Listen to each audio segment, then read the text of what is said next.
një pyetje pa filtra fare, jo për ty. Ne. Tani pse ndërpret këtë? Ose do ta harroj? Ma thuaj. Ti je shumë i zgjut. Ti nuk e mendon që kjo do duket fare komplet si lojë, po Valbona si duhet ky debati me ty? Dëgjo, unë mendoj që Valbona nuk ka frena. Mendon ti që Valbona ka ndjenjë për ty? Edhe njerë, unë mendoj që Valbona nuk ka frena.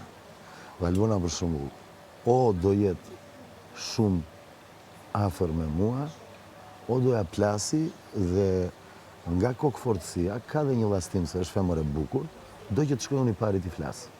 Që deri dikush të pranueshme. Po të nesërmen unë mund mos jem mirë nga trupe kokës, kam nervat e mia, me gjërat, me debatet e mia në shtëpi. Dhe kjo ndodhi par dje, fiks. Kjo është situata që ndodhi par dje.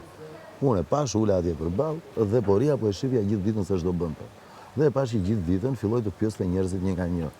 Dhe kur doli në prime dhe tha, nuk kam besim të plot, aty mua më iku truri dhe harrova gjithë debatin me ty. Dhe prandaj i thash, hajde të flasim një çik tani, dhe kur më tha, unë do iki pastaj, i thash çfarë, po e merr ti, domethënë, do ikësh ti, po ne jemi një lojtar, ti s'mund të ikësh. Ajo mund të ikë kur të dojë edhe ti. Dhe që në momentin që dikush ikën, jo.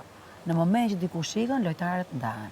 Po mirë, këtë gjë nuk e di. Po nuk të nxjerrin dot me zor tyre. Po këtë gjë nuk e di mo. Po ja po ta them tani. Po mirë, po ja thoshja që mos ikte. Po mirë, kjo është tjetër, se dhe unë jam nxora me humor. Gjithsesi nuk e di. Po sigurisht dhe unë me humor janë nxora. I thash po hajde nxjerrim Laherdin se i tregoj historitë e kështjellave. I thash ça, i dëgjuam gjithë atletikë tani. Po shumë bukur. Dhe këtë e mori Aldo të tha, ti tregon vetëm histori këtu, se ata s'kan fjalit të tyre, s'kan fjalor të tyre. Problemi atyre pastaj. Ça them unë?